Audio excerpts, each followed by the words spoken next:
অন্য কোনো ধর্ম, অন্য কোনো মন্ত্র যদি কোনো মানুষ অবলম্বন করে, অন্য কোনো পন্থার উপরে ভর করে যদি কোনো মানুষ জান্নাতে যেতে চায়, কষ্টিনকালেও তার এই জান্নাতের আশা, এই জান্নাতের তামান্না পূর্ণ হতে পারে। আল্লাহ তাআলা বলেন, ওয়া ইয়াবতাগি গায়রাল ইসলাম দীনা ফালান ইউকবালা মিনহু। যদি কোনো মানুষ ইসলামের পন্থা ভিন্ন, ইসলাম ছাড়া অন্য কোনো পন্থায় জান্নাতে পৌঁছাইতে চায়, কষ্টিনকালেও সে জান্নাত পর্যন্ত পৌঁছাইতে পারবে না।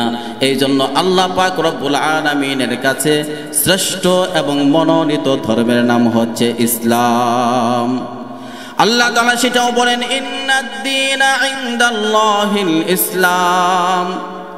আল্লাহ তাআলার কাছে মনোনীত একটি মাত্র ধর্মের নাম কি? জোর আওয়াজে বলতে হবে, ধর্মের নাম কি? ইসলাম। আজকের অন্য কোনো কথা আজকে এখান থেকে বলার সুযোগ নাই, বলবো না, সময় কম, অল্প সময়ে আপনাদেরকে গুরুত্বপূর্ণ একটি কথা বোঝানোর প্রয়োজন। সেটাই হচ্ছে যে আপনার আমার ইসলামটাই হচ্ছে মূল টার্গেট। এই দুনিয়াতে কামাই রোজগার করা, নিজের ক্যারিয়ার করা, এই দুনিয়াতে বহুত কিছু হওয়া, দুনিয়াতে ক্ষমতা অর্জন করা, দুনিয়াতে রাজনীতিবিদ হওয়া, দুনিয়াতে ক্ষমতা লাভ করা, ক্ষমতায় বসা, এটা কোনো মানুষের টার্গেট হতে পারে? কারণ হলো আল্লাহ তাআলা আপনাকে জান্নাতে যাওয়ার জন্যই আপনাকে তৈরি করেছেন। আল্লাহ তাআলা পৃথিবীর কোনো মানুষকে জাহান্নামে দেওয়ার জন্য তৈরি করেন নাই। মোহতারাম হাজিরিন, এই জন্য আমার আপনার মূল টার্গেট হচ্ছে ইসলামকে টিকিয়ে রাখা, দুনিয়াতে ইসলামকে প্রতিষ্ঠিত করা। শুধুমাত্র ইসলামকে প্রতিষ্ঠিত করাই আমার আপনার মূল লক্ষ্য নয়। আমি আপনি নিজেও ইসলামের উপর প্রতিষ্ঠিত থাকা আমার আপনার ব্যক্তিগত সবার লক্ষ্য। সকলের লক্ষ্য হতে হবে ইসলাম আমি নিজের মধ্যেও যেন কায়েম করতে পারি। ইসলাম দুনিয়াতে প্রতিষ্ঠিত থাকবে, ইসলাম দুনিয়াতে প্রতিষ্ঠিত হয়েছে, কিয়ামত পর্যন্ত ইসলাম প্রতিষ্ঠিত থাকবে, ইসলামের কোনো ক্ষতি হবে। একটি সূক্ষ্ম কথা আপনাদেরকে বলি, ইসলাম এই দুনিয়াতে কায়েম করেছেন রাসূলুল্লাহ সাল্লাল্লাহু আলাইহি ওয়াসাল্লাম তার লক্ষাধিক সাহাবায়ে কেরামের মাধ্যমে। এই প্রতিষ্ঠিত ইসলাম কিয়ামত পর্যন্ত আপন গতিতে চলতেই থাকবে, চলবে। আজও প্রতিষ্ঠিত আছে, কিয়ামত পর্যন্ত ইসলাম প্রতিষ্ঠিত থাকবে। ইসলামের ন্যূনতম ক্ষুদ্রতম ক্ষতি কোনো অপশক্তিরা করতে পারবে? হিন্দু বলেন, খ্রিস্টান বলেন, বর্তমানে হিন্দু বৌদ্ধ ধর্ম, হিন্দু বৌদ্ধ আপনার খ্রিস্টান ঐক্য পরিষদ গঠন করেছে। এরা কেন এই পরিষদ গঠন করেছে? ইসলামকে নাস্তানাবুদ করার জন্য, ইসলামকে দুনিয়া থেকে মিটিয়ে দেওয়ার জন্য। ইসলামকে তারা কোনোদিন দুনিয়া থেকে মিটাইতে পারবে না, মুসলমানদের সামান্য ক্ষতি করতে পারবে। মুসলমানদের ক্ষতি আর ইসলামের ক্ষতি দুই জিনিস। ইসলামের ক্ষতি কেউ করতে পারে নাই, করতেও পারবে না। ইসলামের ক্ষতি করার জন্য আবু জেহেল দাঁড়িয়েছিল, ইসলামের ক্ষতি করতে পারে নাই। ইসলামের ক্ষতি করার জন্য উকবা সাইবারা দাঁড়িয়েছিল, ইসলামের কোনো ক্ষতি করতে পারে নাই। মুসলমানদের সাময়িক সময়ের কষ্ট হয়েছে, মুসলমানদের কষ্ট হতে পারে, ইসলামের কোনো ক্ষতি হবে না। সূক্ষ্ম কথা খুব ভালো করে বুঝবেন, ইসলামের ক্ষতি আর মুসলমানদের কষ্ট দুইটা এক জিনিস নয়। আপনার আমার কষ্টের মাধ্যমে আল্লাহ তাআলা জান্নাত রিজার্ভ করবেন, বলেন সুবহানাল্লাহ।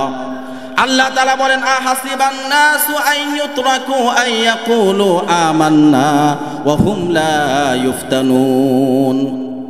মানুষেরা কি ধারণা করে যে শুধুমাত্র তারা বলেছে আমরা ঈমান এনেছি, আমরা ইসলাম গ্রহণ করেছি, আমি মুমিন হয়েছি, মুসলমান হয়েছি, এই কথা বলবে আর আল্লাহ তাআলা তাকে জান্নাতে যাওয়ার জন্য ছেড়ে দিবেন, সে জান্নাতে চলে যাবে? এটা কোনোভাবেই হবে না, কষ্টিনকালেও এটা হতে পারে না। ঈমানের পরীক্ষা দিয়ে তারপরে জান্নাতে যেতে হবে। মোহতারাম হাজিরিন, বলতেছিলাম আজকে একতরফা মানুষ, এক ধরনের মানুষ ইসলামের ক্ষতি করার জন্য উঠে পড়ে লেগেছে। তারা নাম দিয়েছে তাদেরকে ইসকন। ইসকন নাম দিয়ে হিন্দুদের শক্তি অর্জন করার জন্যে এবং ইসলামকে ধমিয়ে দেওয়ার জন্যে তারা নাম আত্মপ্রকাশ করে ইসলামের ক্ষতি করার জন্য ঐক্য পরিষদ গঠন করেছে। আমি আগে বলেছি ইসলামের কোনো ক্ষতি করতে পারবে না, মুসলমানদের ক্ষতি হবে।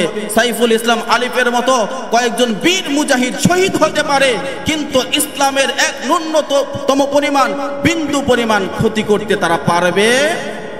অহেতুক তারা তাদের অবস্থানকে নষ্ট করবে। আজকে ইসকন যদি মাথাচাড়া দিয়ে ওঠে হিন্দুদেরই বেশি কষ্ট হবে, অন্যথায় আপনাদের এই এলাকাতে অনেক হিন্দু আছে, কোনো হিন্দু কোনোদিন কষ্ট পেয়েছে আপনাদের দ্বারায়? আপনারা কোনো হিন্দুকে বলেছেন তোমরা আমাদের এলাকা থেকে চলে যাও? আপনারা কি কোনোদিন বলেছেন এই হিন্দু তুমি হিন্দু কেন, আমি তোমাকে এটা দিব না, আমি তোমার সাথে সম্পর্ক রাখবো না? আপনারা কোনো হিন্দুর সাথে এমন কথা বলেছেন? এমন কথা বলা হয় নাই, হবেও না। হিন্দুরা এই দেশে তাদের নাগরিকত্ব নিয়ে স্বাধীনভাবে এই দেশে বসবাস করবে, কোনো অসুবিধা নাই। মুহতারাম হাজিরিন, আমি একটা হাদিস পড়েছি আন সাওবান রাদিয়াল্লাহু তাআলা আনহু থেকে, قال رسول الله صلى الله عليه وسلم قال رسول الله صلى الله عليه وسلم إصابتان من أمتي أحرزهم الله تعالى দুই শ্রেণীর মানুষকে আল্লাহ তাআলা জান্নাত থেকে জাহান্নাম থেকে বাঁচিয়ে রাখবেন। আল্লাহ তাআলা দুই শ্রেণীর মানুষকে জাহান্নাম থেকে বাঁচিয়ে রাখবেন। আহরাজাহুমুল্লাহ, দুই দল মানুষকে আল্লাহ তাআলা জাহান্নাম থেকে বাঁচিয়ে রাখবেন। একটা কথা এখানে সূক্ষ্ম কথা আছে, সূক্ষ্ম কথাটি হলো জাহান্নাম থেকে বাঁচানো আর জাহান্নাম থেকে মুক্তি দেওয়া দুই জিনিস কিনা। আপনারা শিক্ষিত মানুষ, এই এলাকাটা শিক্ষিত, এই জন্য আমি একটু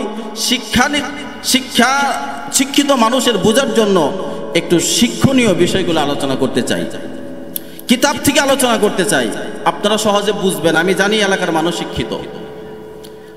একটা জিনিস বুঝেন, মুক্তি দেওয়া আর বাঁচিয়ে রাখা দুইটা কি এক জিনিস না দুই জিনিস?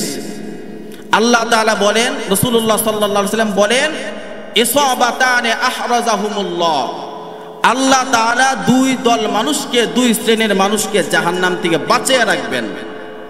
ইসবাতুন তাকসুল হিন্দা, একদল মানুষ হলো যারা গজওয়ে হিন্দ, যারা হিন্দুস্তানের সাথে মুসলমানদের সাথে, হিন্দুদের সাথে মুসলমানদের সাথে একটা যুদ্ধ হবে, সেই যুদ্ধে যারা অংশগ্রহণ করবে তাদেরকে আল্লাহ তাআলা জাহান্নাম থেকে বাঁচিয়ে রাখবেন, বলেন সুবহানাল্লাহ। আরেক শ্রেণীর মানুষ হলো ইসবাতুন তাকুনু মা ঈসা ইবনে মারইয়াম আলাইহিস সালাম, যারা দাজ্জালের ফিতনার সময়ে ঈসা আলাইহিস সালাতু ওয়াস সালামের পক্ষ অবলম্বন করে ঈসা আলাইহিস সালাতু ওয়াস সালামের সাথী হয়ে যারা যুদ্ধ করবে। এই দুই শ্রেণীর মানুষকে, দুই দল মানুষকে আল্লাহ তাআলা জাহান্নাম থেকে বাঁচিয়ে রাখবেন। আপনাদেরকে বলেছিলাম বাঁচিয়ে রাখা আর মুক্তি দেওয়া দুই জিনিস। একটা হলো কোন মানুষ মুক্ত করা, মুক্ত কখন হবে? যখন যুক্ত হয়েছিল। আমরা আপনারা এখানে যারা আছি, আমরা জেলখানার বাইরে আছি না ভিতরে আছি? জেলখানার ভিতরে না বাহিরে?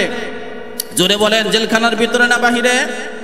জেলখানার বাহিরে যদি আমরা থাকি, আমরা জেলে মুক্ত না জেলে যুক্ত? জেল থেকে আমরা মুক্ত। আর যারা জেলখানায় বর্তমানে আছে তাদেরকে মুক্ত করা, তারা জেলখানায় বন্দী আছে, এই জন্য তাদেরকে মুক্ত করা। আল্লাহ তাআলা যেই সকল মানুষ এই যুদ্ধে অংশগ্রহণ করবে তাদেরকে জাহান্নামের উপযুক্ত বানাবেন না। আমরা কিন্তু এখনো নিশ্চিতভাবে বলতে পারবো না আমি আপনি জাহান্নাম থেকে মুক্ত, আমি আপনি জাহান্নামের উপযুক্ত নয়, এই কথাটা বলতে পারবো না। আমরা আপনারা আমি আপনি বলতে পারি আমি জাহান্নামেও যেতে পারি, জান্নাতেও যেতে পারি।